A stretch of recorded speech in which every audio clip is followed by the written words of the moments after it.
Muy buenos días y bienvenidos a este su programa Signos Vitales, tu podcast de salud. Estamos transmitiendo desde las facilidades de Webnéticos Internet Studio desde Puerto Rico como cada sábado. Hoy 7 de noviembre del 2020.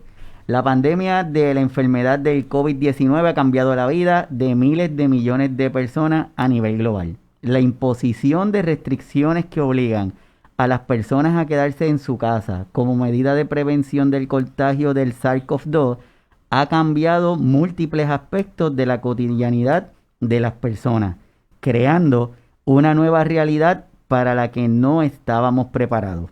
Despidos que han provocado la pérdida de vivienda, de autos, de viajes, de vacaciones, trabajo en jornadas parciales que han provocado el ajuste de un nuevo estilo de vida, padres que se han convertido en maestros, en técnicos de computadora, abuelos que ahora son maestros, padres, empleados, niños distanciados de sus compañeros de salón de clases con un distanciamiento físico que limita su desarrollo social, feligreses que llevan meses sin congregarse de forma presencial en ese lugar sagrado en donde se calma la conciencia y se le quita el peso al espíritu. Todos estos cambios han tenido un efecto psicológico en las personas, llegando a provocar la pérdida de la sensación de seguridad, de control y de protección que tenían.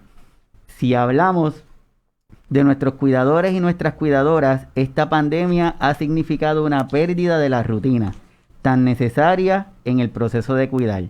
Aumento en el tiempo del cuidado, disminución de periodos de reposo, cambios en los patrones del sueño, cambio en sus hábitos alimentarios, mayor estrés cuando alguien los llega a visitar, entre otros sinnúmero de cosas. Al sumar estos eventos, podemos decir que el nivel de pérdidas es uno abrumador y se le añade la muerte de un ser querido, la cual en muchos casos ocurre sin haber tenido un proceso anticipatorio de la muerte.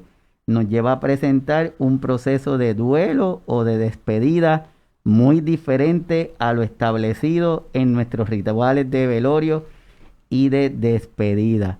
Es por eso que hoy estamos aquí transmitiendo desde Webnético, desde tus signos vitales, porque queremos continuar un diálogo que empezamos hace unos programas atrás hablando de la conversación para el final de la vida.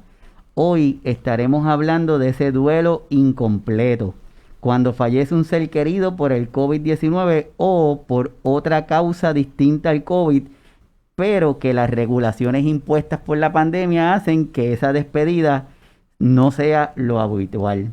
Para ello, tenemos la compañía del tanatólogo señor Rafael Babilonia Llama, el cual cuenta con una vasta experiencia en el campo de la tanatología, cuidado de personas.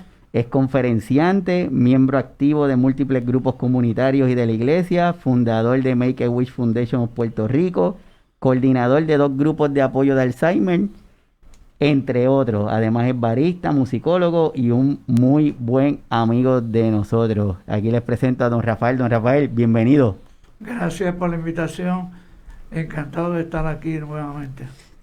Siempre el encantado soy yo que aceptes venir y que nos permitas aprender de lo que nos vas a estar ofreciendo hoy. Esto es un tema que, a pesar de que se está hablando cada vez más, yo entiendo que la forma en que nos vas a permitir tener este contacto con este tema va a ser un poquito diferente, va a ser un poco más amplio, que nos va a permitir conocer, y a muchos de nuestros cuidadores, de las personas que se están conectando hoy con nosotros, yo estoy seguro que van a tener una perspectiva mayor al momento de hablar de lo que es duelo, porque quizás le pasa como a mí, que yo pensaba que el duelo era una cosa y de repente el duelo es como que más amplio, no es tan simple. Así que te agradezco mucho que estés aquí con nosotros hoy y voy a presentar rápidamente las estadísticas. Solamente lo que quiero es demostrar la cantidad de muertes, porque hoy ese es el aspecto en que nos vamos a estar enfocando. Eso es a nivel mundial, sobre 1 millón de personas. Esto es a través de la Organización Mundial de la Salud, los 10 países principales. Tenemos Estados Unidos, India, Brasil, Rusia, Francia, España, Argentina, la United Kingdom, Colombia y México. Y de ello lo que estamos señalando es la parte de muertes, porque es lo que queremos enfatizar en el día de hoy. En Puerto Rico, hoy, esta estadística fue de ayer, 862 muertos. Y lo que queremos es darle definición a eso. Y a nivel del mundo, el coronavirus, el 6 de noviembre, Francia marca récord de contagios con 60.000 casos positivos en un día. En un día. Y la sanidad notifica sobre 22.516 nuevos casos de COVID y 347 casos de fallecimiento. O sea, que la pandemia, desde sus inicios, nos han dicho que esto es un virus, que es contagioso, que se va a ir, que es cuestión de que estemos distanciados, que nos quedemos en nuestras casas, pero mientras pasa el tiempo, quizás la gente se confía y vuelve y surgen esos brotes, surgen estos números de casos. Y hoy lo que queremos es demostrarle o pedirle a la gente que nos está viendo y escuchando que no pierdan el distanciamiento, que el uso de mascarilla, el lavado de manos, que estén protegidos en sus casas y que no bajen la guardia, porque de lo contrario la podemos pasar difícil. Así que por favor, vamos a tener ese control para evitar eso. No sé si te causó impresión de que en Estados Unidos 3 días consecutivos los contagios excedieron de 100.000 personas.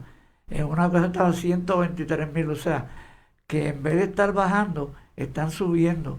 Y esos contagios, la gente no entiende. La gente dice, bueno, hay 7 millones infectados y solamente hay 240.000 muertos.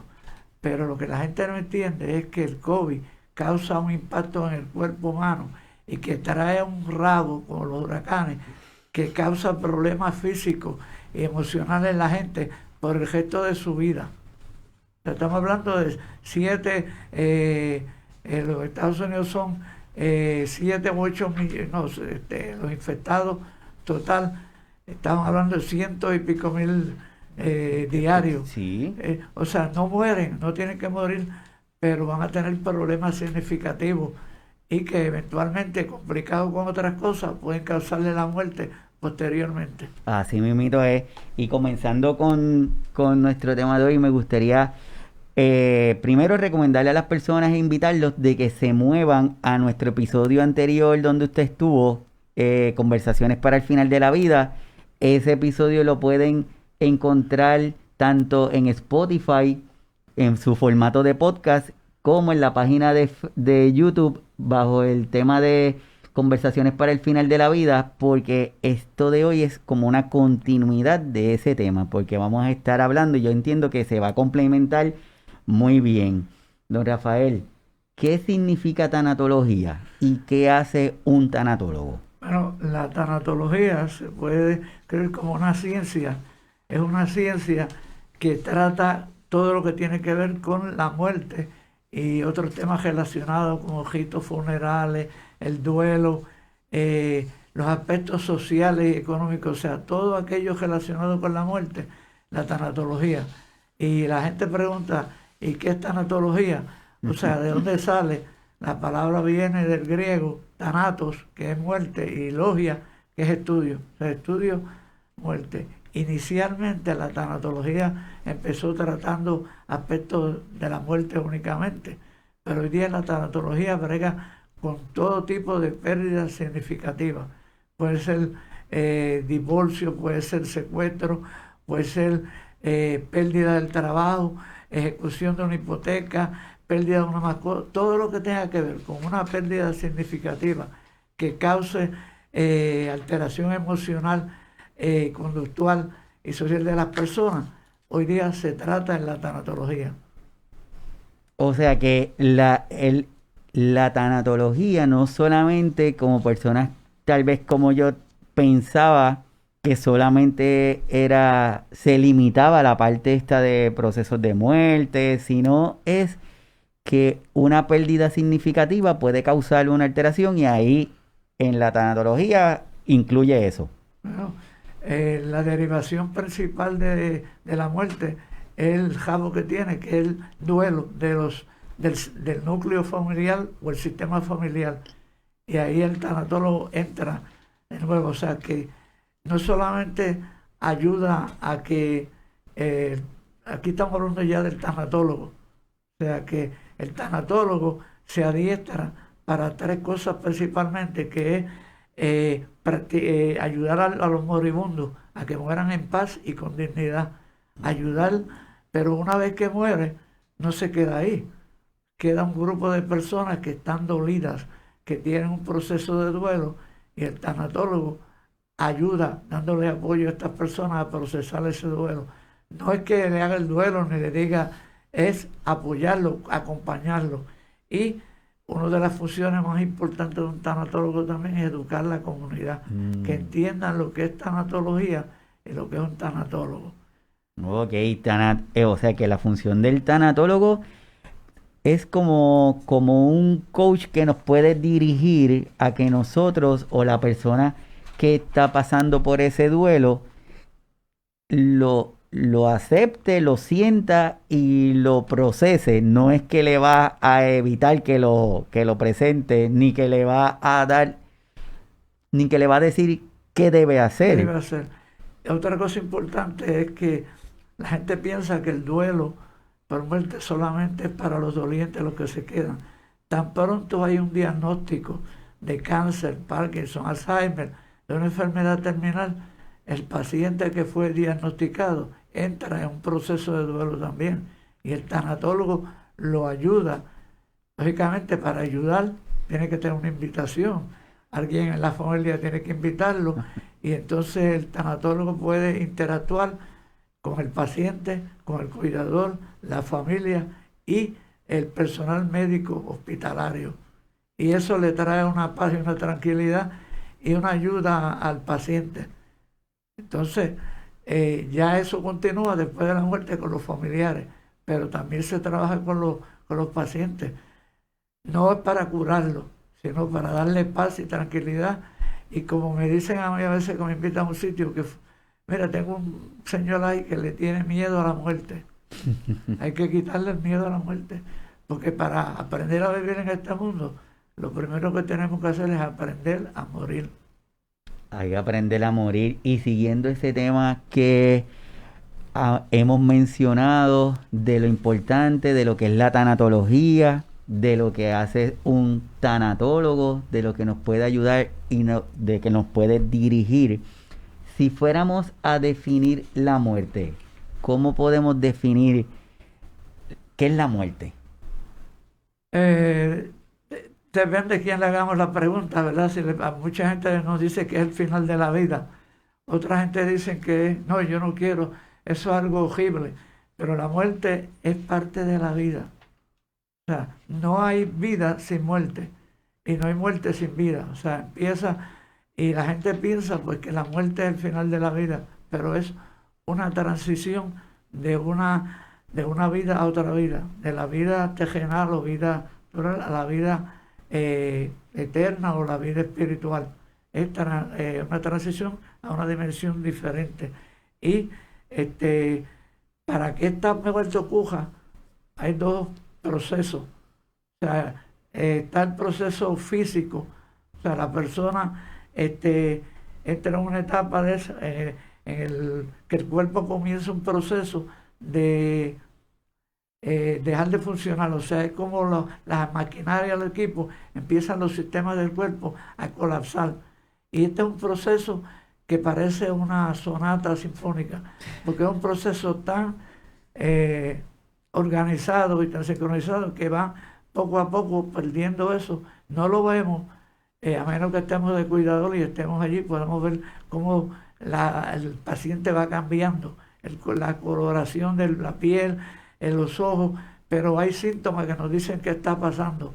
Estos sistemas todos van colapsando en un ritmo hasta el final, que colapsa el sistema nervioso y colapsa el corazón. Pero ¿qué sucede? Aparte de ese sistema, ese plano físico del paciente tiene una dinámica en el plano mental, emocional y espiritual.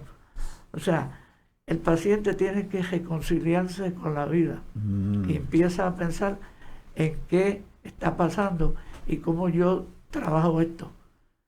Me llegó el final, no tengo salida y tiene que resolver todos aquellos asuntos que le preocupan y para poder tener una paz mental y poder morir en paz. Una vez que el paciente llegue a esa decisión, estoy listo, que a veces le preguntan, ¿estás listo? Y el paciente contesta sí, quiere decir que él se siente en paz, listo y ya sabe, pero si el cuerpo en el plano físico no ha terminado el proceso, no va a irse. Si el paciente tiene asuntos que resolver, necesita el perdón de alguien, necesita perdonar a alguien, necesita aclarar dudas sobre algo, una relación, el paciente no se va a ir, aunque el sistema termine, el paciente va a luchar. Y hay gente que dice, no, es que está agonizando, tiene agonía. Pero es la lucha entre el cuerpo y la mente. O sea, el cuerpo dice, hello, estoy listo, pero la mente dice, yo no, dame un break. Y ese break es el break que tenemos que estar pendientes porque a veces la persona necesita despedirse de alguien o pedir perdón o que perdonar a alguien. A veces la persona lo que necesita es el permiso para morir. Todo paciente en etapa final necesita permiso para morir. Y es una bendición estar allí y poder ser quien dé ese permiso para morir. Y la gente a veces dice, pero eso es cruel, ¿cómo yo le voy a decir muérete? No, no tenemos que ser tan drásticos. Pero una caricia, pasar la mano por la cabeza, hablarle de una ocasión, una experiencia conjunta que fue bien agradable y hacerle saber que vamos a estar bien, los que nos quedamos vamos a estar bien. Este mundo se puede ir en paz si sabe que no me tengo que preocupar de esta gente. La esposa o el esposo, los deudos que llaman, que se quedan, ¿verdad? Están bien. Eso es importante. Y esa persona no va a morir hasta que no reciba el permiso para morir. Y la gente pregunta, pero yo no sé cómo es que se hace eso. Todos aquí somos locos con ir al aeropuerto a despedir a un paciente cuando se va para Nueva York, para Orlando, Filadelfia, Connecticut, etc. Y hacemos de tripas corazones por llegar allí hasta, antes íbamos hasta el avión, ahora tenemos que pararnos en donde está la gente de las aduanas y seguridad. Pero más o menos eso, estamos despidiendo a esa persona para que va a ser el viaje más importante de su vida. El viaje a la vida eterna o a la eternidad. Y cuando la persona se encuentra mentalmente y emocionalmente preparado, lo siente y ve que está dolente, no necesariamente necesita que haya un núcleo grande de personas con él. Él puede decidir quién quiere que lo acompañe en ese momento final. Pero una cosa que es importante, que hay gente que dice, pero yo no quiero, fulano murió solo. Nadie muere solo. Todo el mundo está acompañado por una persona, un personaje que mucha gente cree que es ficticio, pero que de niño era nuestro amigo constante. Y a través de los años ha estado ahí, que lo conocemos como el ángel de la guarda. Ese ángel, ese espíritu está ahí esperando el momento dado que nosotros estamos listos para acompañarnos. Es como un edecán que nos acompaña en ese viaje eterno. Y hay gente que pregunta, ¿y podemos comprobar eso? Mira, la doctora Elizabeth Kubler-Ross en los años 50 y pico, 60, estudió más de 20.000 casos de muerte, experiencias cercanas a la muerte.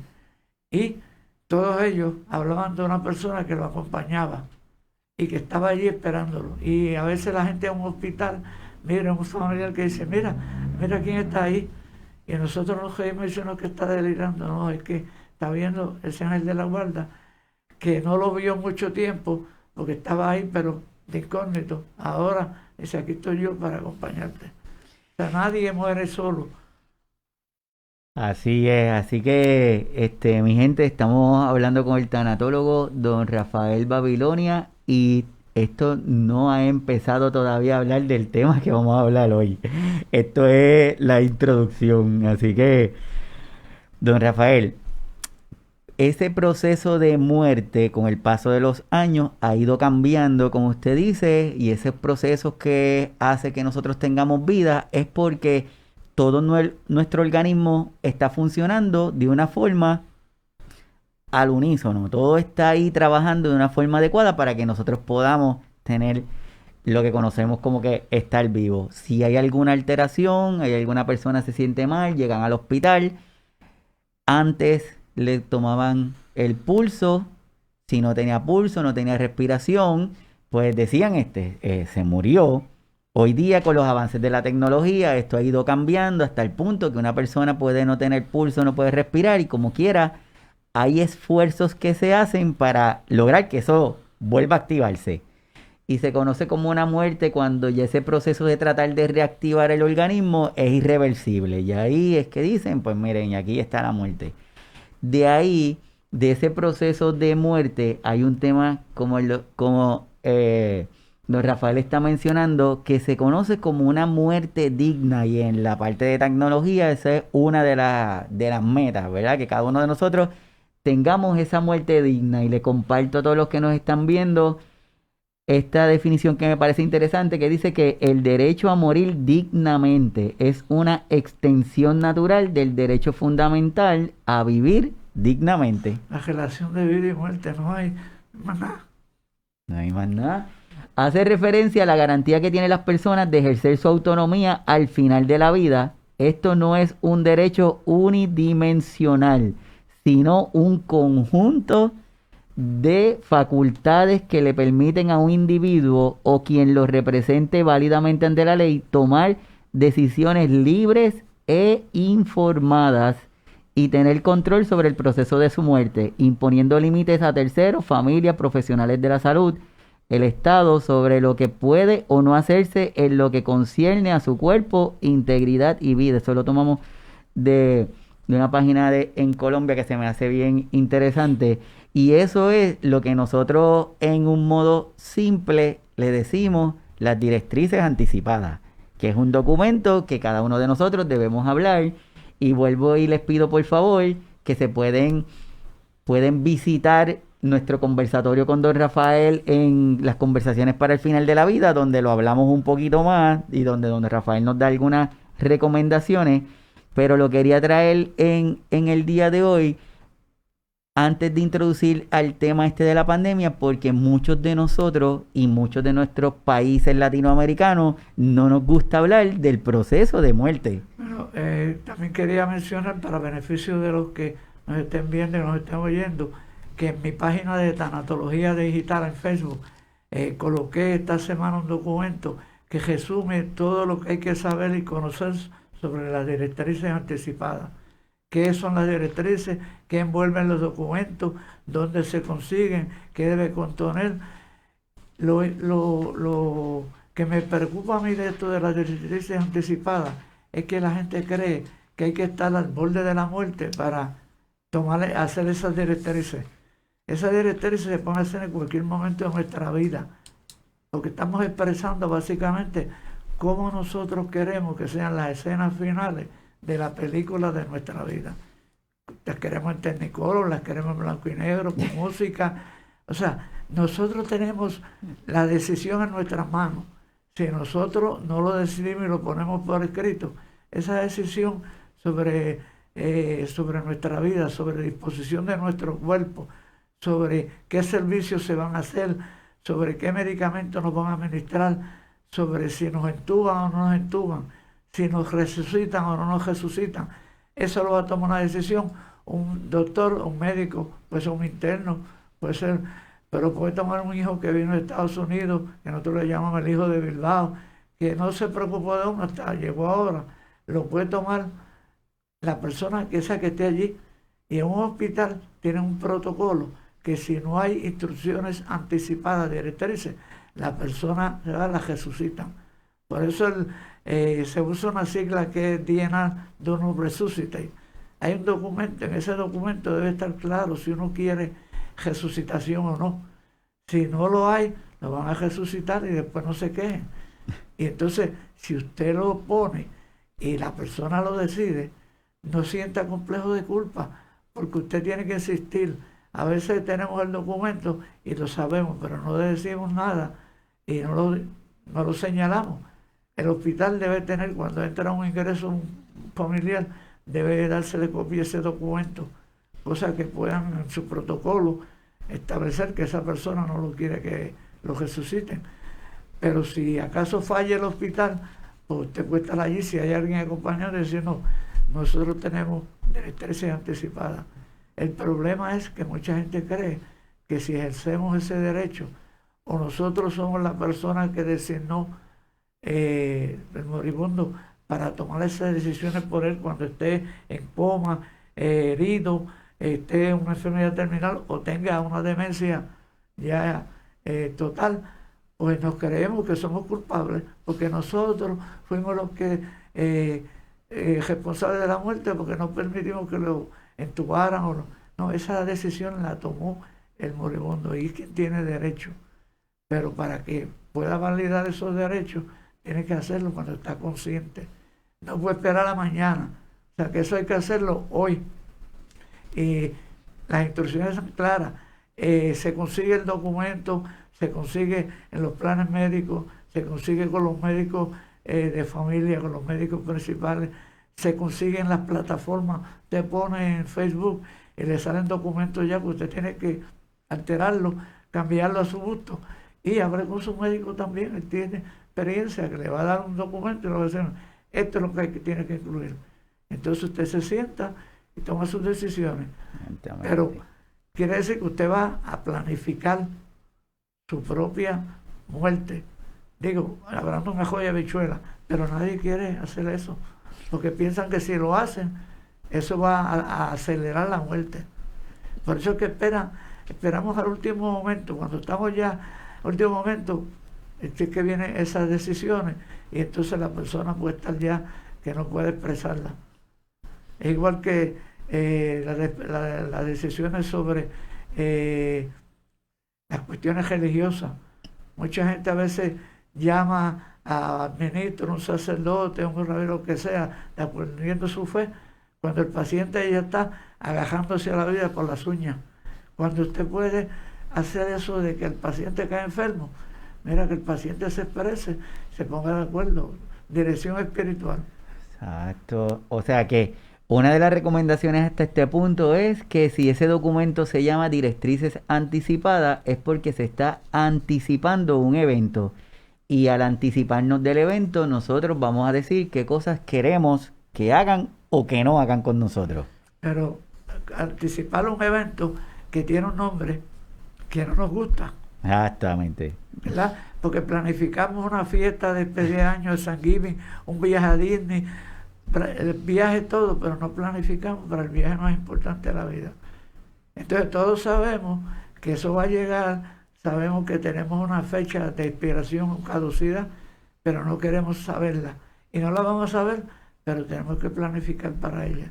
Y esto es uno de los elementos más importantes en la planificación.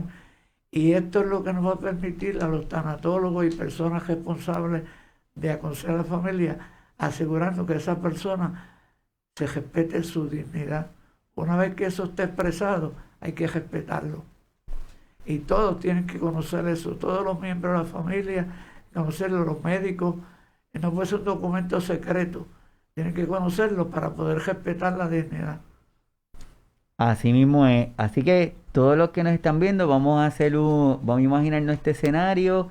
Usted está en su casa con la persona que usted está cuidando, o no necesariamente es con una persona que está dependiente de otra, están en su casa por alguna situación, tenemos que salir para el hospital. Al llegar al hospital, esa persona que llevamos, pues ocurre que su salud sigue deteriorándose hasta requerir una intervención más agresiva, que puede ser que le pongan un ventilador o que le den resucitación, pero van donde cada uno de nosotros y nos hacen la pregunta que quiere que se haga, porque ante la ausencia del documento que estamos hablando o ante la ausencia de esa conversación en la familia que se tenía que dar, Pues entonces, imagínense en ese momento tan estresante para todos, el tener que tomar una decisión de entubar al familiar bajo esas condiciones. Así que lo que se necesita es como que prepararnos para eso. Eso es antes de la pandemia. La pandemia nos confronta y nos presenta un plano diferente, un cuadro, porque una vez que llevamos al paciente a un hospital, a una facilidad hospitalaria, esos derechos, o sea, eso de que no quiero ventilador, no quiero, ya esa decisión la van a tomar otras personas. ¿Cómo quiere morir? ¿Quiere un entejamiento? Esa decisión la van a tomar el personal médico, el departamento de salud, en vez de un entejamiento normal, va a hacer una cremación. O sea, que nos están, y eso son pérdidas. Estamos perdiendo nuestra dignidad del paciente porque nos están arrebatando cosas que nosotros ya nos planteamos, que decidimos, nos las están arrebatando. Así es, así que dentro de ese escenario que se está dando ahora, lo vamos a utilizar como pie forzado para empezar a incorporarnos a lo que a lo que queremos empezar a presentarle a cada una de las personas que está compartiendo con nosotros este conversatorio. Imagínense que hoy día, pues por esto de la pandemia, esos protocolos han ido cambiando y si usted lleva un familiar a un hospital, probablemente una persona sea la única que pueda entrar para estar con el paciente y depende de las condiciones que se den, probablemente ninguna. Entonces, desde la entrada, desde usted llegar a un hospital, significa que ya empezamos a perder, empezamos a distanciarnos, no necesariamente porque lo queremos, es porque esa es la parte de ese protocolo. Así que hoy vamos a hablar de estos temas que le estoy presentando y el tema principal es duelo y le quiero compartir esa gráfica para que vean cuán complicado puede ser este tema del duelo. El proceso es complicado. Es un proceso complicado. Y de aquí quiero compartirles esta información que dice que el duelo no es depresión, es tristeza profunda. El duelo no es un desorden psicológico, es normal la sensación de volverse loco. El duelo no es padecer una fobia, es el miedo que provoca la ausencia del que ya no está. El duelo no es ansiedad, la desesperación que se siente es un proceso normal. El duelo es un dolor emocional. Una persona en duelo no necesariamente una persona en duelo no necesita una mente brillante que le hable, sino un corazón paciente que le escuche, don Rafael. El duelo no es una enfermedad, mucha gente cree que el duelo es una enfermedad. El duelo es una alteración emocional y lo importante es que no lo podemos rechazar, no lo podemos evitar. Cuando hay una pérdida significativa, el impacto es inmediato y ahí empezamos un proceso de duelo. No hay alternativa, nadie nos pregunta, ¿tú quieres el duelo? No, el duelo comienza ahí porque viene un shock y estamos entonces un proceso de duelo y ese proceso, esa primera etapa, no tenemos control. Ese duelo nos impacta y entonces lo que entramos es un proceso de negación, porque nosotros decimos, no puede ser, aunque nos digan que murió fulano, que nos llamen del hospital, vamos con la esperanza de que el paciente está vivo. Y sabemos en el interior de que me llamaron y me dijeron, vente para acá, te necesitamos, y uno no quiere pensar en eso, porque entramos en negación, y esa parte de negación nos va a turbar la mente, no nos va a permitir pensar claro ni hacer cosas claras. Podemos cometer errores. Por lo tanto, una persona que recibe una notificación de la muerte de un familiar, de una pérdida significativa, lo importante es que no se monte en un carro a guiar solo. Esa persona debe estar acompañado y a lo mejor debe ser pasajero, no conductor, porque no va a reaccionar, está como hipnotizado, está narcotizado. Esa persona no puede pensar claramente, está en una etapa de negación, que es la primera etapa del duelo. Así mismo es. Y eso no es cuestión de que uno decida si va a tener duelo o no. Está ahí, comienza el proceso. ¿Qué usted hace ahora para procesarlo, para resolverlo? Es lo que es importante. Así es. Así que estamos compartiendo esta otra definición, que es: el duelo es la respuesta normal y saludable de una persona frente a una pérdida. Las personas se afligen por muchas razones diferentes que incluyen la muerte de un ser querido, que se incluye las mascotas, el divorcio o los cambios en una relación, los cambios en la salud de uno o la salud de un ser querido, los cambios, la pérdida de un trabajo o los cambios de la seguridad financiera, los cambios en un estilo de vida. O sea, que el duelo es lo que estaba diciendo don Rafael desde que empezamos, que es una pérdida de algo que para nosotros sea significativo. Significativo. No necesariamente es la pérdida o la muerte de una persona como tal. Y eso lo decide uno como doliente. O sea, no es que alguien te diga, pero chico, no te preocupes por eso, que es, o sea, que es el problema que tenemos, que la gente alrededor nuestra nos quiere indicar qué podemos, por qué podemos sufrir o no podemos sufrir, y cuánto y dónde. La sociedad quiere controlarnos.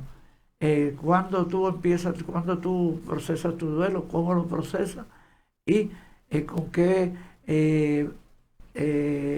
tipo de sufrimiento. Es un sufrimiento profundo. Si tú te ríes, si tú vas al cine, si tú te vistes, o sea, nos están pendientes a todos, nos convertimos, estamos en un escenario donde todos los focos de las luces vienen a nosotros y todas las miradas al doliente principal, porque normalmente en un duelo hay todos los sistemas familiares están en duelo, pero el doliente principal, todo el mundo está pendiente para decirle o criticar.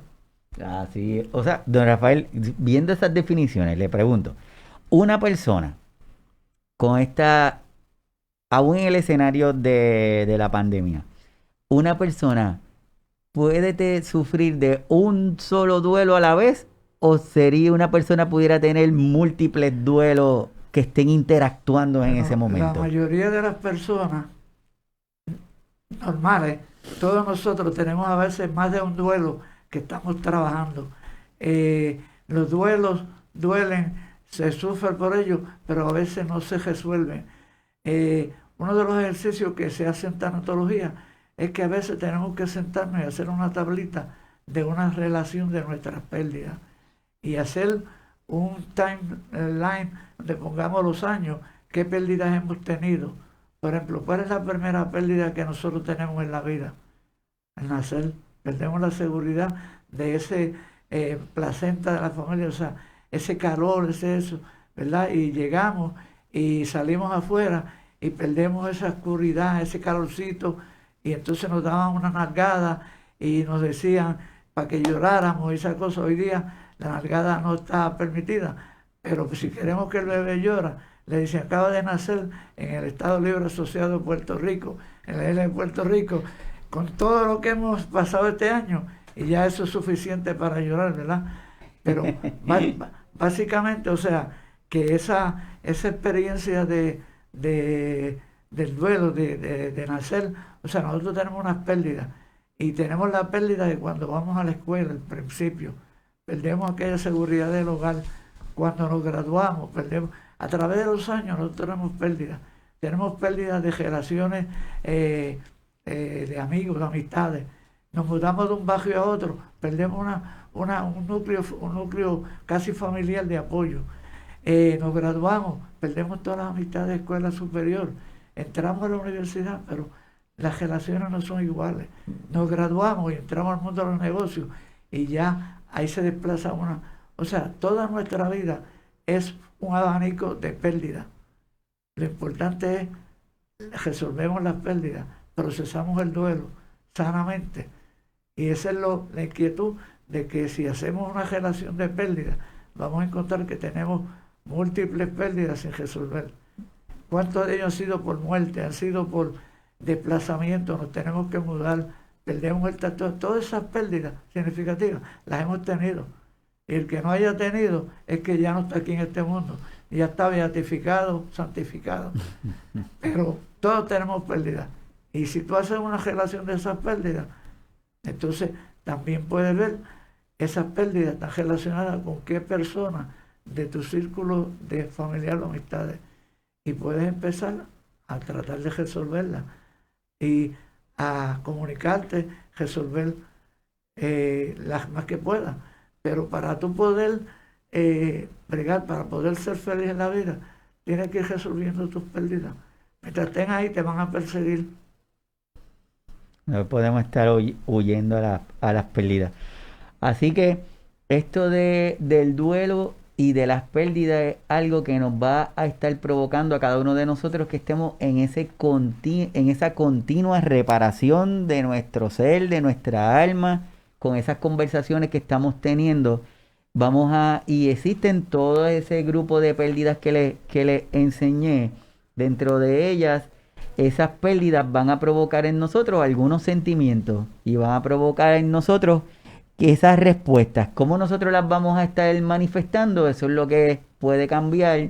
Y es lo que decía don Rafael al principio, que en la parte de tanatología no es que nos van a dar la contestación y tampoco es que nos van a suprimir. Si que usted quiere llorar, pues hay que llorar. Lo que es importante es entender ese proceso, aceptarlo y continuar moviéndonos hacia adelante. Que esté claro que el duelo no es una enfermedad ni se pega, es una alteración emocional y entonces mucha gente dice, estoy en depresión y va a buscar solución. La depresión que tenemos es una cuestión emocional, no es una enfermedad. Para esta enfermedad no hay pastilla ni hay cura, porque lo que nos duele, lo que está sufriendo es el alma. No hay pastilla, ni cura, ni vacuna, ni etcétera. O sea que tenemos que entender que es una cuestión que tenemos que manejar nosotros con ayuda, pero que no hay una solución que un médico va a un psiquiatra, un psicólogo y le dice, tómate esta pastilla. Si acaso le puede reportar una pastilla de Miplin, ¿verdad? Que la persona no se preocupe tanto y que empiece a procesar el duelo. Así es. Así que retomando en lo que estamos hoy, volviendo a la parte de la pandemia.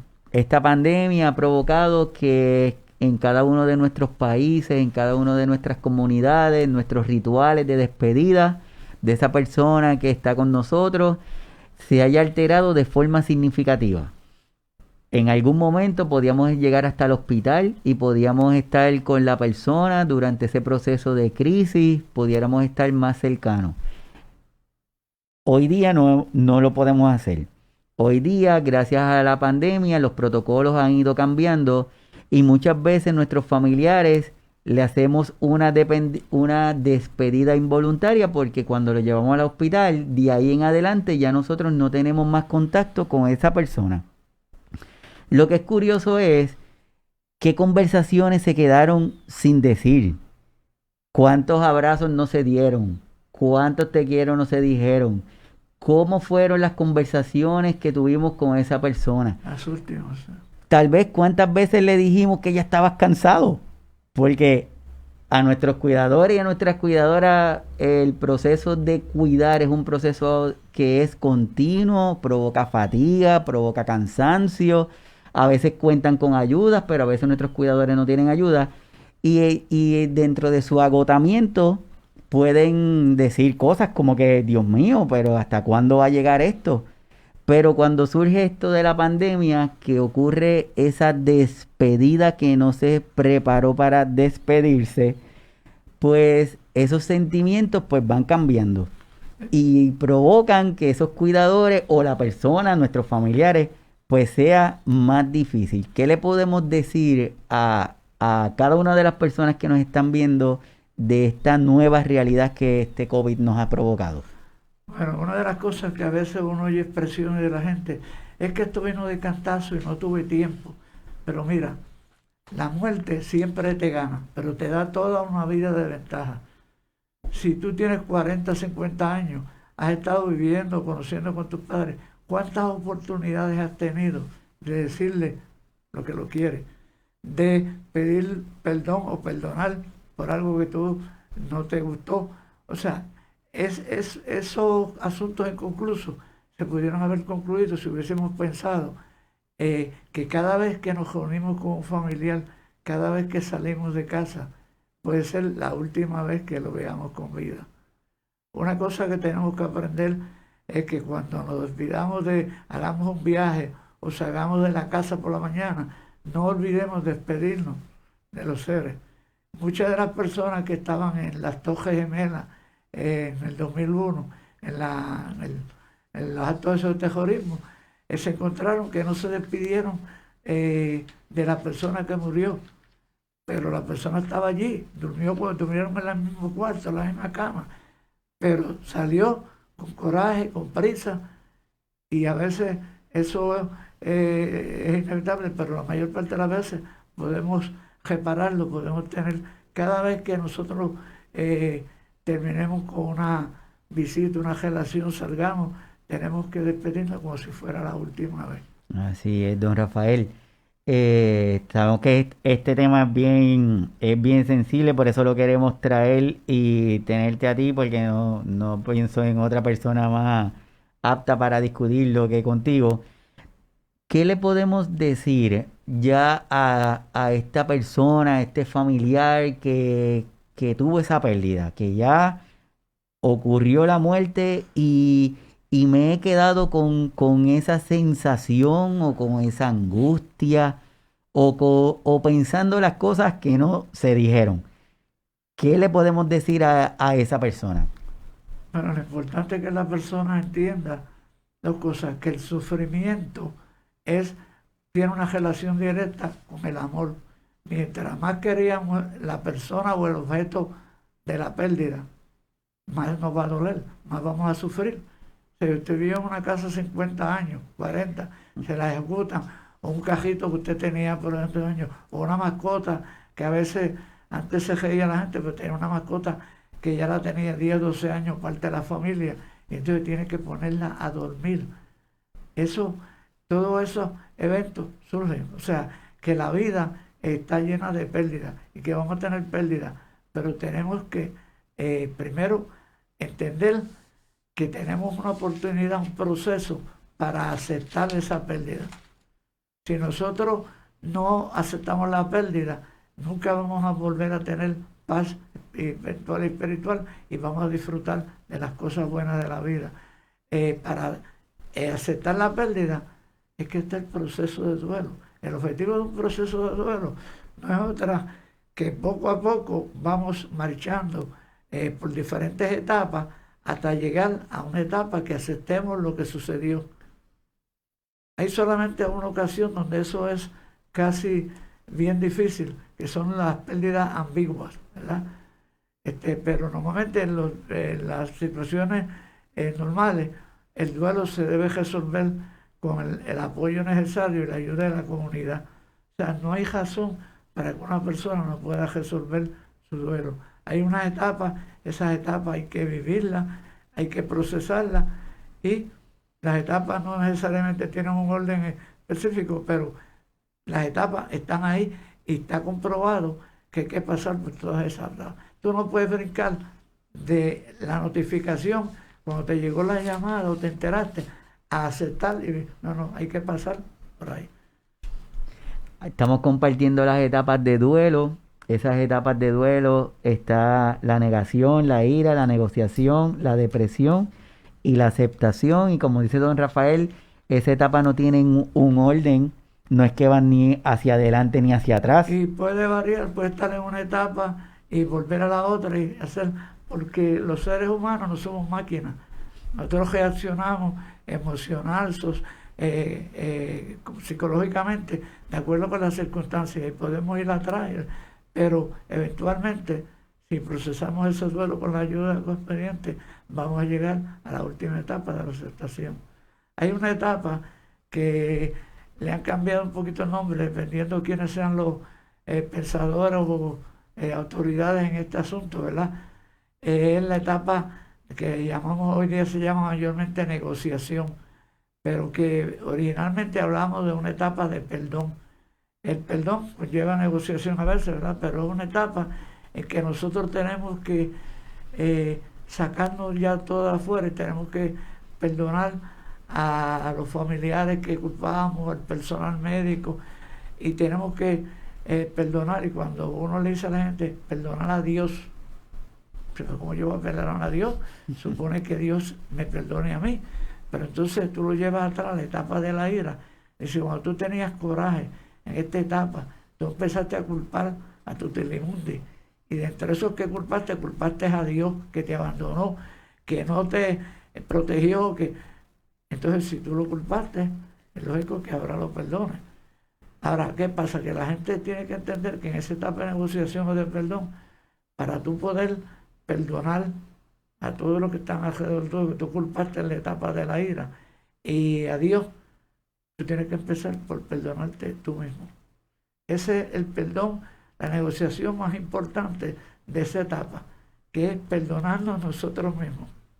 Y para perdonarnos, tenemos que eliminar todos pensamientos de culpa, sentimientos de culpa de que lo que pasó fue culpa mía.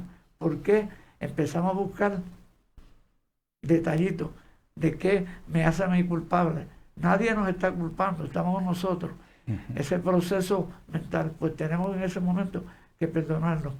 Mirarnos en un espejo y decir, ¿sabes qué? Yo no soy perfecto, yo cometo errores, y si yo era el cuidador y fue por un error mío, ese error fue de buena fe. O sea, pero no podemos, porque los sentimientos de culpa nos sentencian a perpetua en el duelo. O sea, cuando tenemos sentimientos de culpa, ese duelo no lo vamos a poder resolver. Y se empiezan a complicar los duelos, se empiezan a ponerle otros nombres, se le ponen otros apellidos, en lugar de ser duelos como un proceso normal, se pueden convertir en unos duelos que son... Hay muchos tipos de duelos, ¿sabes? Complicados, así que quiero presentarle lo de las etapas del duelo, porque me gustaría pasar bien rapidito por ellas.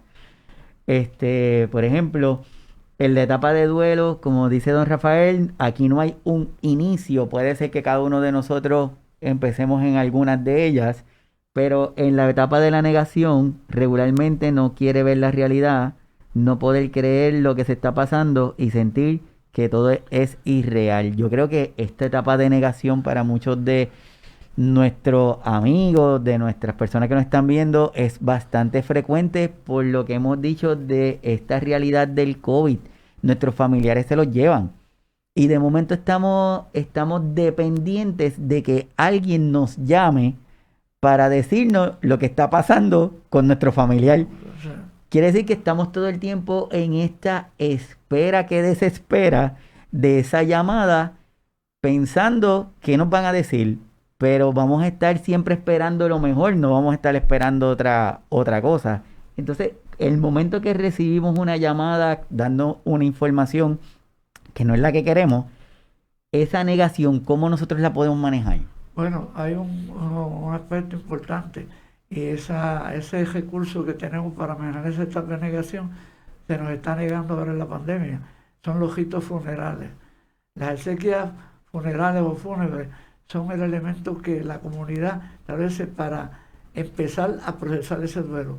De hecho, ahí debe comenzar formalmente el duelo, porque los ritos funerales proveen una plataforma, proveen un espacio para que la gente venga a apoyarnos. Todo el mundo nos va a decir cosas bonitas, que muchas no las oímos, no las entendemos, pero nosotros estamos flotando en una nube y la gente nos dice, pero tenemos tanta gente buena alrededor de nosotros, que eso nos ayuda a pasar por esa etapa de negación y entender que no soy yo solamente el que me acabo de enterar de la muerte de fulano o de esta pérdida, porque hay otra gente también. Y entonces cuando todo el mundo viene y se acerca a nosotros, en ese momento quizás no reaccionamos inmediatamente, pero cuando regresamos al hogar, si es el caso de una muerte, la casa vacía, ahí empezamos a meditar, a reaccionar y nos damos cuenta de la realidad y de que esta gente, todo el mundo no puede estar equivocado. Entonces empezamos a aceptar, no aceptar, pero empezamos a buscar culpables. O pues entramos en depresión, no puedo hacer nada, ¿verdad? Decimos, oye, ¿qué yo hago? No puedo hacer nada, yo no puedo cambiar los hechos. Entonces se nos pone una depresión y eso es un peligro, o sea, la depresión, porque la depresión es el dolor en el alma, se nos duele el alma. Y cuando la gente empieza a tomar medicamentos para el alma, La cosa está mala. Se complica, Sí. se complica. La próxima es el momento de la ira, que surge el enojo, el buscar culpar a algo o a alguien, un sentimiento de injusticia, se pregunta por qué yo, por ejemplo. Tenemos la negociación, que es cuando empezamos a decir, Dios mío, si tú me sacas de aquí, yo prometo que yo voy a dejar de hacer o voy a Sí. hacer. Pero en esa etapa de ira me gustaría hacer un comentario, que es que tenemos que sacar la ira para afuera porque eso nos está haciendo daño. Nosotros en tanatología, en la joya bichuela, decimos que la ira es vomitar, vomitar todo lo que te hace daño. Cuando tú comes una comida y te hace daño, bebes, especialmente en la fiesta de Navidad, ¿verdad? Y todos tenemos una experiencia de esa. Tenemos que sacar para afuera lo que nos duele, nos molesta. Y la ira es un proceso que nos permite hacer eso. Lo que tenemos que tener mucho cuidado es que sacando la ira para afuera, no cometamos el error de herir a las personas que están alrededor nuestro, que nos quieren ayudar. Porque muchas veces nos molestamos, insultamos y rechazamos las ofertas de ayuda con coraje. Y hay que tener cuidado porque una vez que tú haces eso, estás cejando tu círculo de apoyo y estás rechazando ayuda que después te va a hacer falta. O sea que la ira tenemos que descargarla, pero no la descargues con la gente que está alrededor tuyo. Así es, ya hablamos de la parte de depresión y lo último, una aceptación, que se llega a un proceso de reflexión sobre la pérdida donde se busca darle un sentido y comprender esta nueva realidad que el Sí, COVID ha provocado. la aceptación es diferente a una que hay gente que la confunde con resignación. Aquí no se trata de resignarse a la pérdida, se trata de aceptarla. Resignación es algo pasivo, aceptación es algo consciente y activo. Yo he llegado a la conclusión de que mi vida no puede estar atada, tengo que desapegarme de esta persona, no puede estar atada a esta pérdida, tengo que soltar las ataduras. Si no, nos va a pasar como el elefante, que cuando chiquito la bajan una estaquita pequeña, una cadenita, y siempre todo subir, después grande, manganzón y con peso, se queda ahí porque se condiciona. Y entonces nosotros tenemos a condicionarnos de eso, de que nos vamos a seguir con esa, ¿verdad? Tenemos que aceptarlo conscientemente, ¿verdad? Y Freud decía que la aceptación, esa etapa es la que nos permite a nosotros rescatar aquellas energías que se nos fueron con la pérdida para poderlas reinvertir de nuevo y continuar con nuestra vida. Ya tenemos estos escenarios, ya la pandemia nos ha alterado esta rutina. Tanto es así que en la funeraria ya no es como antes, como usted decía. Ya hoy día, si tenemos que ir a una funeraria, es con una cantidad de personas bien limitada, no todo el mundo va a ir, con nuestras medidas de protección, tenemos los protectores de cara, las mascarillas, no queremos que mucha gente vaya porque lo del COVID ha complicado. También estos procesos se han alterado porque a veces a nuestro familiar lo pasan por el proceso de cremación y hace que sea un poquito más difícil porque la última vez que lo vimos tal vez fue antes de llegar al hospital. Y todavía nos quedamos con esa sensación de que falta de esa necesidad de expresar esos sentimientos. ¿Qué le podemos decir o qué alternativas tienen las personas desde sus casas, desde donde estén, para hacer esos rituales, para sentir que están terminando ese ciclo? Bueno, hoy día tenemos el tradicional que ha existido siempre y que no desaparece, que es la misa. O sea, dentro del mundo cristiano, la misa viene siendo el elemento más significativo en términos de encomendar o despedirnos emocional y espiritualmente de un familiar, ¿verdad? Y todavía ya hay grupos religiosos de diferentes denominaciones que están dando servicios presenciales, pero lo interesante de esto es que esto ha despertado una revolución en términos de las virtuales, porque casi todas las religiones, casi todos estos han entrado a dar ese tipo de servicio. Es más, mucho más frecuente que cuando no existía el COVID. O sea, uno puede encontrar hoy misas todos los días en diferentes parroquias, servicios religiosos de otras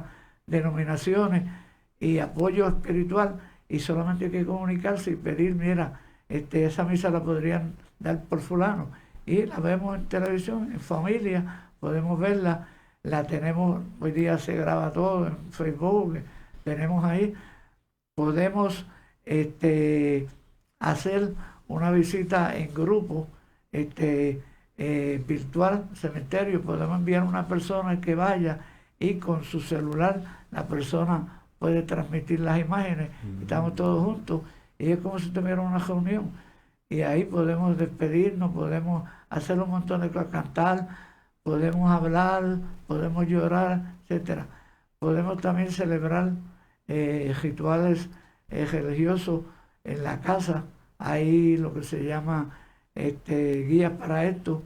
Yo tengo una guía especial que viene para estos casos, donde se puede celebrar una reunión y la puede celebrar cualquier miembro de la familia, porque está clara, no tiene que ser. Y también habemos muchas personas que son ministros de la Eucaristía dentro de la Iglesia Católica o son ministros en otras religiones que están autorizados a celebrar lo que se llama servicios religiosos sin, ¿cómo se llama? Sin la celebración en sí, que es la consagración de la forma. O sea, sencillamente, donde no va a haber comunión, pero va a haber una comunión espiritual, va a haber la lectura y va a haber todo el protocolo, todo el guión de eso. Y tanto las personas que de servicios funerarios católicos y de otros grupos y los ministros de la Eucaristía en la Iglesia Católica están autorizados a celebrar esa ceremonia. También se puede hacer en la casa, se puede hacer un nicho, un sitio donde se ponga un álbum de fotos, donde se ponga una bandeja, donde se pongan recuerdos que tenemos, mira que me regaló esto, y podemos que cada uno le ponga un mensaje y se ponga en esa bandeja. Podemos hacer tantas ceremonias, cosas que las hacíamos antes, las aprendimos cuando chiquitos en escutismo o aprendimos en otros grupos, y para despedirnos. Y finalmente podemos celebrar hoy día, podemos celebrar reuniones familiares por plataformas virtuales. Y ahora es más conveniente porque antes los que estaban en Estados Unidos se iban a otros países. Hoy día, aunque estén allá, nos podemos reunir. Y las reuniones hoy día, por ejemplo, la plataforma Zoom permite hasta 100 personas. Hay otras plataformas con meetings, you name it. Y muchas de ellas son gratis, hay una versión gratis, ¿verdad? Como una limitación de tiempo. En el caso de Zoom son 40 minutos y puedes invitar hasta 100 personas, pero podemos tener reuniones familiares, podemos, lo que íbamos a hacer en la funeraria podemos hacerlo. Lo que no podemos y debemos hacer es posponer el comienzo del duelo, que eso tiene un nombre, ¿verdad? Posponer y olvidarnos de decir, no, vamos a esperar a esto. Es como cuando tenemos un traje, no, yo lo voy a guardar para esta fiesta. Es posible que esa fiesta no la puedas asistir. O para cuando esto suceda. O sea, lo que tienes hoy, tienes ahora un evento, una pérdida, y tienes un duelo. Empieza a procesarlo ya mismo.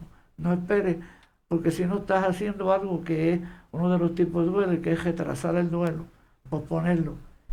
Y si lo pospones, lo retrasas, ese duelo se puede congelar, pero te va a estar persiguiendo constantemente. O sea, es uno de los tipos de duelo que la gente incurre en él, entra en ese duelo sin planificarlo, sencillamente no hace nada, lo pospone.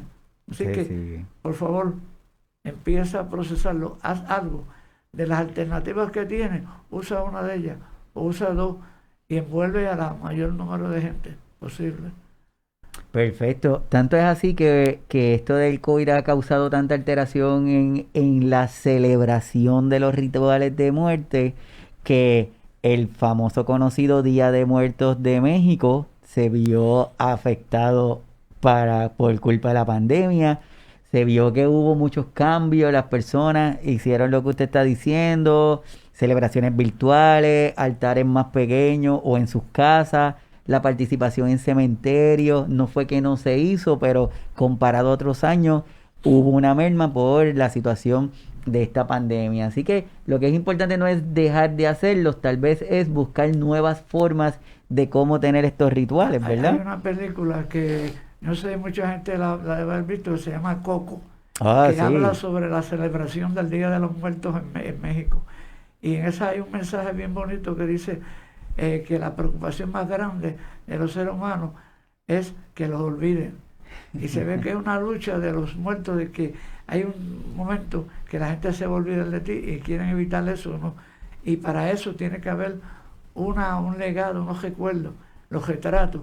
Y ahí explican los retratos, las canciones, etcétera, ¿verdad? Y es increíble cómo esa película de muñequito, una película con música también, pero plantea el asunto del duelo y de la muerte como una cosa natural, como una cosa que todos tenemos que participar.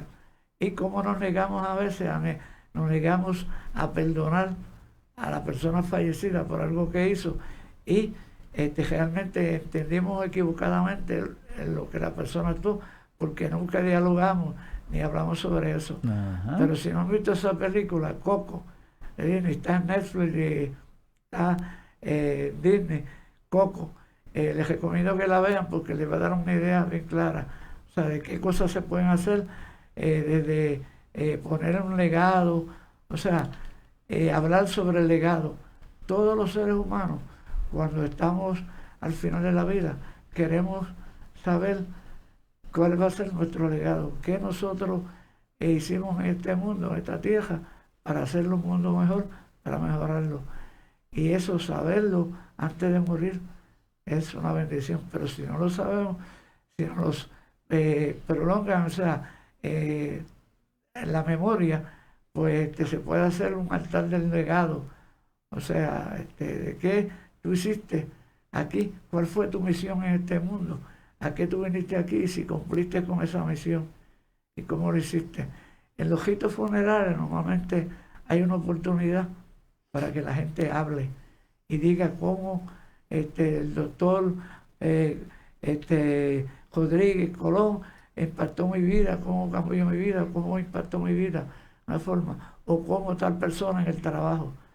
Es bien interesante estar y oír lo que la gente dice, porque cuando tú oyes lo que la gente dice del que se murió, ¿en qué piensa? ¿En qué dirá la gente cuando yo me muera? O sea, los ritos funerarios nos obligan a pensar, meditar sobre nuestra propia muerte. Entonces esa persona que está ahí ya no puede hacer nada. Pero tú, que estás todavía vivo, que estás ahí atendiendo unos ritos funerarios de otra persona, tu vida la puedes cambiar por completo. Así mismo. Si tomas la decisión de que eso es lo que tú quieres. Así mismo, dentro de las formas que hemos discutido, de las alternativas que tienen las personas para hacer estos ritos, para poder manejar ese duelo que está, las alternativas virtuales, como está diciendo don Rafael, utilizar las diferentes plataformas, el que alguien se acerque al cementerio, el ofrecer las misas, el acudir también de forma virtual a esos velorios o cuando se hacen los rosarios, entre otras alternativas. Y hay una que me gustaría que se la compartiera a las personas, don Rafael, que es esta alternativa del desarrollar una carta. Quizás yo no me sienta tan a gusto el comunicarlo, o quizás no me sienta tan a gusto expresarlo con las demás personas, pero existe una técnica que puede ser en forma escrita. ¿De qué se trata esa alternativa? Bueno, se trata de la carta de cierre o una carta de despedida. Lo que pasa es que la carta de despedida se puede confundir con la carta que deja un suicida, explicando o señalando un montón de asuntos que tienen que ver por qué él se suicidó. También hay la carta de despedida que hace una novia. Por ejemplo, hay una canción famosa que se llama Nosotros, y es una carta de despedida que hizo una persona que no pudo despedirse de su novia, de la persona que él quería, porque era rechazado por los padres. Y entonces él escribió una canción que se llama Nosotros. Nosotros que no queremos tanto, debemos de... Y esa es la carta de despedida de él a su novia. Y esa se la cantaron la noche que él murió. El compositor de esa canción se llama Pedro Junco y murió a los 24 años. Y esa fue su carta. Por eso la carta de despedida puede ser de muchas formas. Una persona se muda. Pero esta es una carta que como recurso tanatológico le llaman la carta de cierre. Porque la carta de cierre es una carta que la persona va a escribir, puede escribir para comunicar todos sus sentimientos, para comunicar lo que le quiso decir al difunto o a la difunta y que no pudo decírselo. O sea, esto es interesante, pero sí somos los seres humanos. Yo oigo personas que dicen, yo daría 5 minutos por tener con mami, papi y otra cosa, para decirle esto y esto y esto. Y a lo mejor lo tuvieron 10, 12, 15 años allí con una enfermedad terminal, o estuvieron viviendo toda la vida cerca que se vieron y no lo dijeron. Pero ahora le estamos dando la oportunidad que diga todo eso que quiso decir, que no lo pudo decir, ¿verdad? Y entonces, en esa carta, lo que se sugiere es que la persona escriba y diga los asuntos inconclusos, trate de cejarlos. O sea, siempre se nos quedan cosas que, discusiones que tuvimos, cosas que me hicieron daño, que me dieron el ego o que yo herí. Todos esos asuntos inconclusos los tenemos que tratar de cejar. Hubiésemos cejado en vida, fantástico, ya no podemos. Ahora lo podemos hacer con esta carta. Agradecimiento, expresar amor y despedirnos. Lo que hay que importante es escoger lo que uno desea decir y agruparlo en 3 momentos. Hay 3 momentos o 3 temas que son las enmiendas.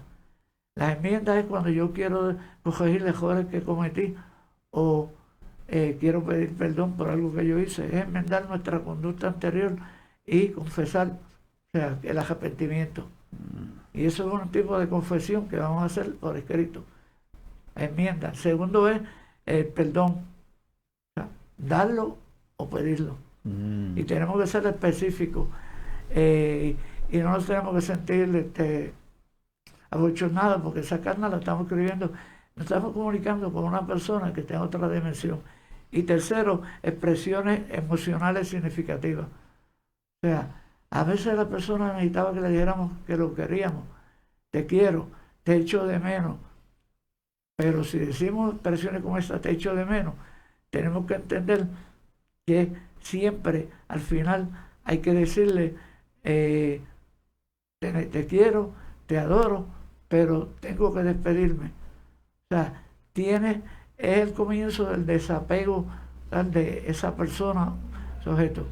O sea, que la carta de cierre, usted se va a sentar, va una vez que tiene esos 3 grupos, enmiendas, perdón y sentimientos, emociones, empieza a pensar en tópicos, los pone, se siente, los escribe. Una carta preferiblemente a mano, porque al hacer la mano estamos utilizando todo el sentimiento, corazón, el sistema nervioso. Si lo hacemos en una maquinilla o una computadora no es lo mismo, a mano. Y una vez que escribamos esa carta, la completamos, no se recomienda que se le hagan cambios. O sea, no le haga correcciones ni cambios. Usted escríbala y lo que salió, that's it. ¿Usted se acuerda cuando Jesucristo estaba en su última que escribieron INRI en la jiba, en la cruz? Y entonces dijeron no, que lo tenía que cambiar. ¿Y qué dijo Pilato? Lo escrito, escrito está. O sea, no se va a cambiar. Y eso aplica a la carta de cierre.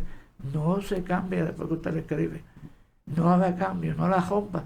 Usted escriba lo que salga. Y eso usted vació ahí todas sus emociones, sentimientos. ¿Qué usted hace con esa carta? Esa es una buena pregunta. Entonces esa carta usted no la tiene que discutir con nadie. No tiene que dársela a nadie para que la revise. Usted con su corazón, con su mente, con sus emociones y sentimientos, usted quiere la puede ver de nuevo, pero no haga cambio. Deje lo que salió lo que salió de su alma, de su corazón, y no la discuta, no tiene que discutirla con nadie. Si usted la discute con alguien, la quiere algún un consejero que usted tenga, pues, eso es una opción personal, pero no tiene que discutirla con nadie, no tiene que publicarla, nadie la va a ver. Es una comunicación en una dimensión espiritual suya con el difunto o la difunta. Después que terminó la carta que usted hace con ella, quiero referirme a que muchas películas, que ustedes ven películas, que una persona viene y se acercó a la tumba y puso un papelito o puso al lado de la urna. Mucha gente opta por eso, ponérsela en la tumba, pero esa tumba ahí se va el papelito de bañar o alguien viene y lo puede coger y leerlo.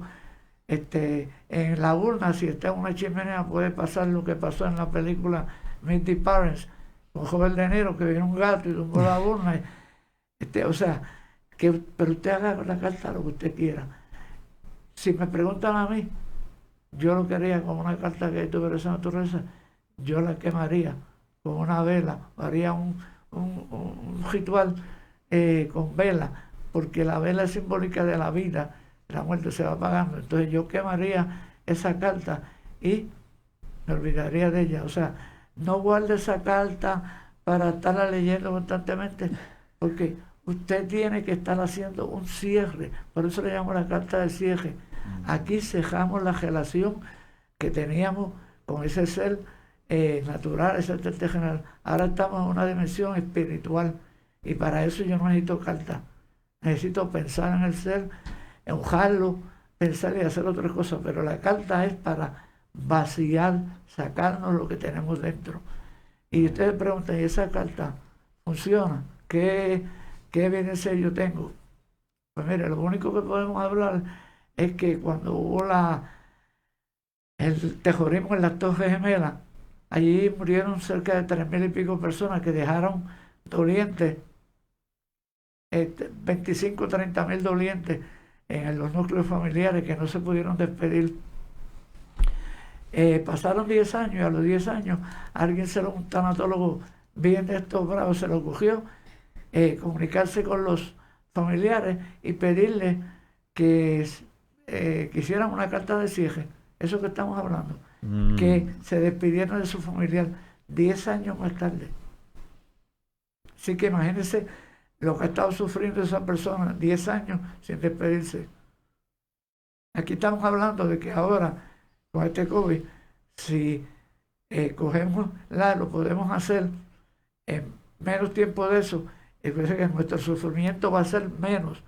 Pero esta gente a los 10 años todavía estaban sufriendo porque no habían tenido un cierre, no se habían podido despedir. Fíjense lo complicado que es esto y cuánto puede durar.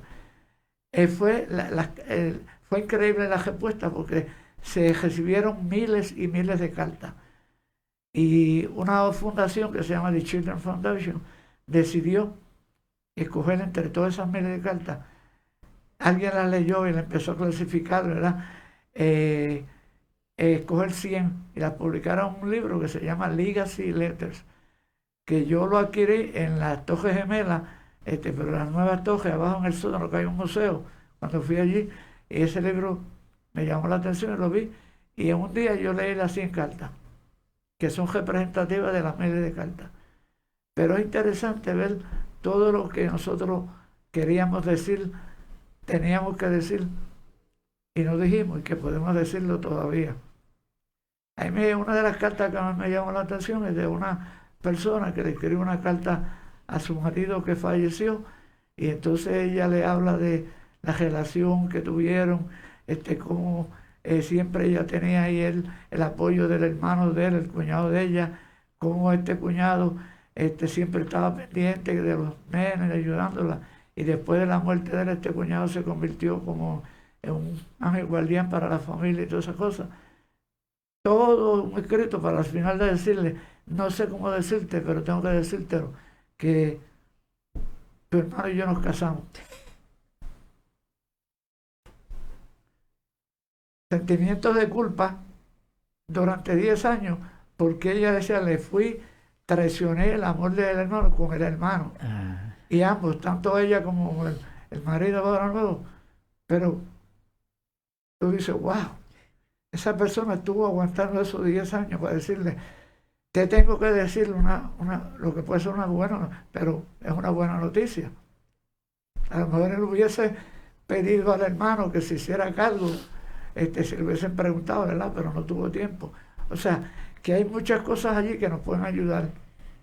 Yo tengo el libro, tengo el libro, una copia, y lo releo, y encuentro que esa es una alternativa, un apoyo tanatológico que podemos dar a todas esas víctimas, familiares de víctimas del COVID aquí en Puerto Rico. Pero para eso tienen que acercarse, buscar, y los podemos ayudar.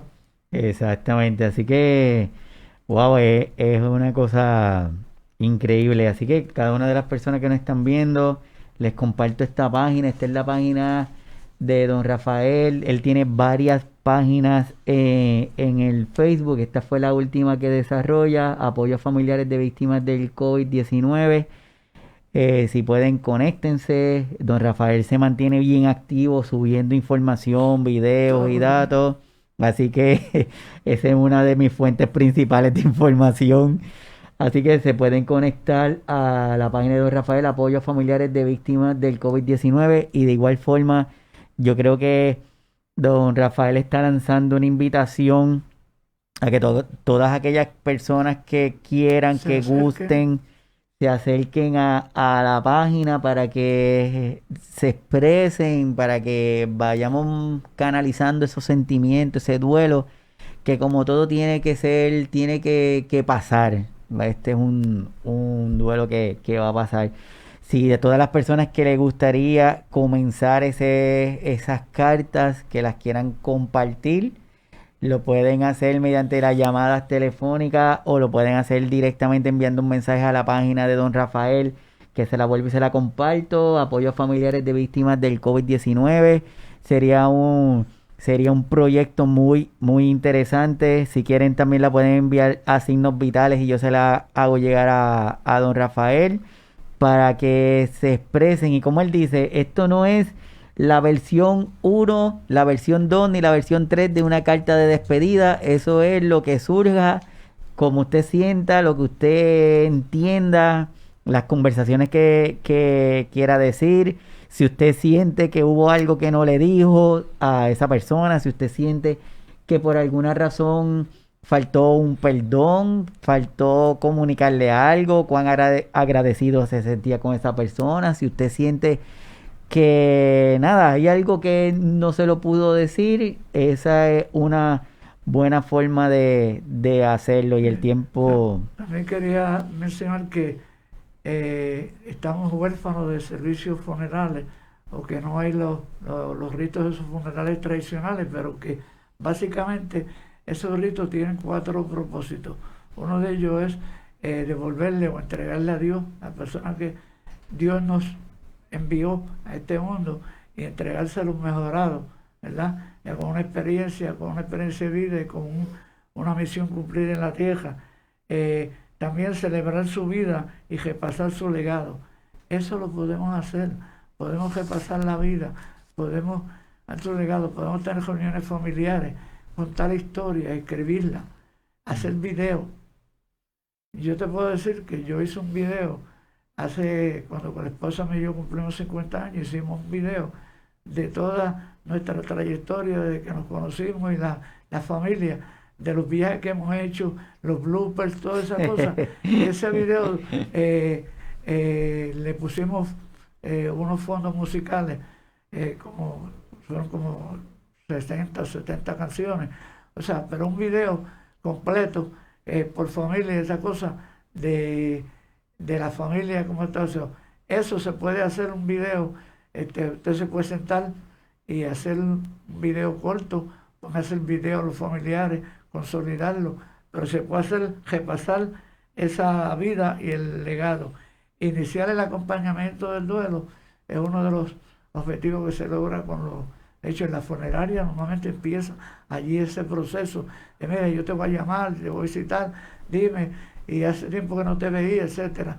Y lo último es reflexionar sobre nuestra propia muerte. O sea, ¿por qué nosotros tenemos que esperar hasta el último minuto para hacer un montón de cosas que podemos hacer a través de los años? Podemos expresar nuestros sentimientos, nuestros deseos para el final de la vida. Podemos perdonar, podemos pedir perdón, podemos resolver los asuntos para poder estar en paz. Y ese ciclo de la muerte que conlleva el aspecto emocional, psicológico y espiritual, que sea mucho más llevadero. El ciclo físico no lo podemos evitar. Y hay algo que es importante, que la gente usa el dolor y a veces por default usamos la palabra dolor, pero que en el duelo nosotros hay que distinguir entre el dolor y sufrimiento. El dolor en la vida es inevitable. El dolor nosotros no lo podemos controlar en el cuerpo. Nos sale un dolor y el cuerpo es tan sabio que nos da los mensajes. El dolor es para avisarnos que algo está mal.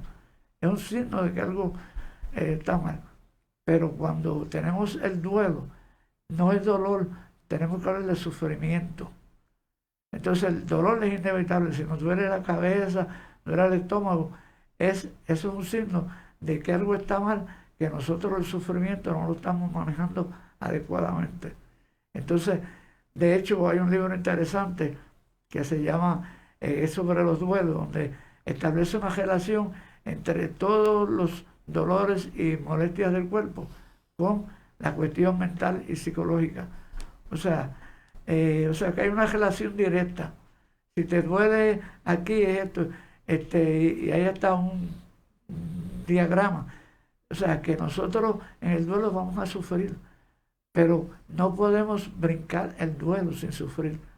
Si amamos, si queríamos mucho los objetos que perdimos, la casa, el carro, la mascota, el trabajo, etcétera, no nos agremos en la vida, no nos amarguemos, vamos a sufrir, tenemos que manejar el sufrimiento, pero tenemos que aceptarlo. Vamos a hacer el sufrimiento, no va a ser más fuerte, porque el duelo es una experiencia de crecimiento. Así O sea, mismo vamos a es. salir fortalecidos del duelo. ¿Y cuál es la recomendación? Una vez que usted procese el duelo, sepa que hay mucha gente que está en ese proceso, que no lo ha podido resolver. Así que usted se puede convertir en recurso para otras personas que estén en duelo. El duelo estos son procesos, como dice don Rafael, que es importante el lograrlo manejar. El dolor va a estar presente, pero nuestro familiar o la persona que ya no va a estar con nosotros en esta dimensión, lo menos que quería era que estuviéramos sufriendo. Bueno, Así o que, que sufriéramos demasiado, exacto. porque Sí, tú no puedes controlar el amor que la persona te tenga, y si la persona tenía mucho amor, quería mucho, va a sufrir. Eso es inevitable. gracias por estar presente y gracias por estarse conectando a las redes. Hay una cosa que quisiera para darle alguna sugerencia para los dolientes, ¿verdad? Y es que toda persona tiene que en estas circunstancias de un duelo aprender a desapegarse. O sea, lo tuvo que hacer María con Jesús, Jesucristo con sus apóstoles, todo hay que aprender a desapegarse. Vamos a estar en otra dimensión, pero eso no quiere decir que vamos a estar, tanto vamos a estar conectados, pero en otra dimensión. Tenemos que comunicar los sentimientos. O sea, llorar es bien bueno, llorar es recomendable, pero hay que ponerle palabras a las lágrimas. Tenemos que tomar decisiones, no podemos procrastinar. O sea, no, yo voy a esperar, no, hay que tomar decisiones. Y las decisiones muchas veces, cuando no hacemos, no tomamos decisiones, normalmente ocurre lo contrario a lo que nosotros queríamos. ¿Verdad? O sea, como hay gente que dice, no, el tiempo lo cura todo, no. El tiempo, lo que tú haces con el tiempo que tienes disponible. Tienes que ser paciente con el doliente, lo que tienen que ser pacientes con ellos mismos. No pueden impacientarse, no pueden sentir ansiedad, tienen que controlar eso. Hay que acudir a la propia fe. Y mira, yo tengo un reportaje bien interesante, y es que a nivel mundial se ha detectado que un 68% de la población mundial ha estado buscando en todas las redes oraciones para combatir el COVID. O sea, la gente está acudiendo a su propia fe, la que sea, ¿verdad? La denominación que sea, para buscar apoyo, o sea, las oraciones. Y si uno entra, uno ver todos los días diferentes oraciones. Hemos visto todos los días en Facebook, WhatsApp, Messenger, you name it, gente exhortando, vamos a orar por las víctimas del COVID, vamos a orar por los familiares. O sea, pero 68% de la población es grande. O sea, que hay esperanza. La persona tiene que creer en sí mismo. Entonces, si tú no crees en ti como cuidador, tú no crees en ti, pues mira, va a estar la cosa bien difícil, porque depende de ti para salir de ese puente, de cruzar ese puente del duelo. Tienes que aprender a perdonarte. No te estés recriminando por los errores que cometiste o por lo que tú crees que tú hiciste. Si tú en un momento dado pensaste que hiciste algo mal y que eso causó un problema, ya no puedes hacer nada. Tienes que perdonarte y vivir con el perdón. Tienes que establecer nuevas relaciones. O sea, si tu núcleo de relaciones desaparece, pero no te puedes aislar. Aislado no vas a conseguir nada. Es importante que vuelvas a sonreír, a disfrutar la vida, a reírte, a hacer chistes, a divertirte, a salir, a compartir, socializar. Y finalmente tienes que empezar a dar. O sea, no se trata de recibir. Si nosotros llegamos al punto de aceptación, quiere decir que recibimos muchísimo apoyo, diferentes cosas. En este momento, después de la aceptación, tú tienes que empezar a dar a organizaciones sin fines de lucro, organizaciones caritativas, tienes que empezar a dar tu vida. Dios te ha dado una segunda oportunidad. La vida te está dando una segunda oportunidad para que tú cambies, para que tú, ¿cómo se dice? Regenere tu camino, cambie de ruta. Y esta tienes que aprovecharla. Así es, y lo que está comentando don Rafael en cuanto a la parte de religión y las búsquedas, se ha demostrado que la parte de intervenciones religiosas han aumentado, la cantidad de personas que comenzaron a rezar ha aumentado, la cantidad de personas que hicieron búsquedas sobre oraciones para manejar la situación del COVID, sí se ha visto un aumento en las búsquedas en todas las redes, así que la búsqueda de cada uno de nosotros, la necesidad de nosotros estar bien, la necesidad de nosotros aprender a perdonarnos para poder perdonar a otros, la necesidad de nosotros comenzar a cambiar la forma en que nos juzgamos a nosotros mismos, porque a veces somos demasiado fuertes con nosotros. Así que quizás hay una persona que esté más adelante necesitada por alguna palabra que nosotros le vamos a dar. Pero si no nos damos la oportunidad de nosotros sanarnos, de curarnos, de ser mejor persona, pues quizás esa no vamos a poder afectar Tú positivamente. no puedes dar lo que no tienes. No Si no podemos tienes dar. sanidad, no tienes paz, no puedes dar paz. Así que nada, como les dijimos al principio, esto es un tema bien extenso. Les recomendamos que vayan a nuestro capítulo o a nuestro episodio anterior de Conversaciones para el Final de la Vida, porque ahí hablamos de algunas cosas con un poquito más de detalle. En el episodio de hoy hemos tratado de tocar este tema con mucha sensibilidad, que es bien amplio, pero en un tiempo bien cortito, dándoles algunas estrategias que puedan utilizarlas. Acudan y asistan y conéctense a la página de apoyo a familiares de víctimas del COVID-19 de don Rafael. Tomen la propuesta del desarrollo de esa carta de despedida y háganla llegar. Tal vez de esa forma estemos ayudando a más personas. Y esperamos que esto sea parte de ese proceso de duelo de cada uno de nosotros, de ese proceso de curarnos, de esas despedidas inesperadas o de esos abrazos que no se pudieron dar. Así que nada, para el sábado que viene Vamos a estar hablando de un tema que es bien interesante y lo vamos a estar discutiendo con la doctora Yesenia Flores. Ella realizó su doctorado de psicología clínica en la Universidad Albizu, hizo su maestría en salud pública con la especialidad de gerontología de la Universidad de Puerto Rico de Ciencias Médicas, y con ella vamos a estar hablando del edadismo. Si no sabe lo que es, el sábado debe estar aquí con nosotros porque vamos a hablar de edadismo. Cómo esta pandemia ha afectado, qué implicaciones ha tenido, cómo lo podemos identificar, qué podemos hacer. Así que el sábado que viene vamos a estar hablando de edadismo. También le invito a que se conecten a las páginas de Facebook y a las otras de las actividades que estamos teniendo para que puedan tener mayor exposición a los contenidos que estamos subiendo. Compartan la página de Facebook y la página de YouTube para que puedan tener esa exposición. Muchas gracias, don Rafael. Para mí siempre es un placer y un honor que esté aquí con nosotros, y lo vamos a seguir llamando para estos temas. Bueno, la respuesta siempre sabe que es sí. ¿Cuándo? Gracias, gracias. Así que cada una de las personas que se conectaron, gracias por estar ahí. El sábado que viene vamos a continuar con esta conversación. Gracias a todos. Nos vemos el sábado, 11 de la mañana hora de Puerto Rico, 10 de la mañana hora de México. Perdón a los de la Argentina, no lo sé, pero les prometo que lo voy a buscar. Así que gracias por estar con nosotros. Compártanlo, asistan y nos vemos el sábado desde aquí a las 11 de la mañana desde Signos Vitales, su podcast de salud. Hasta el sábado.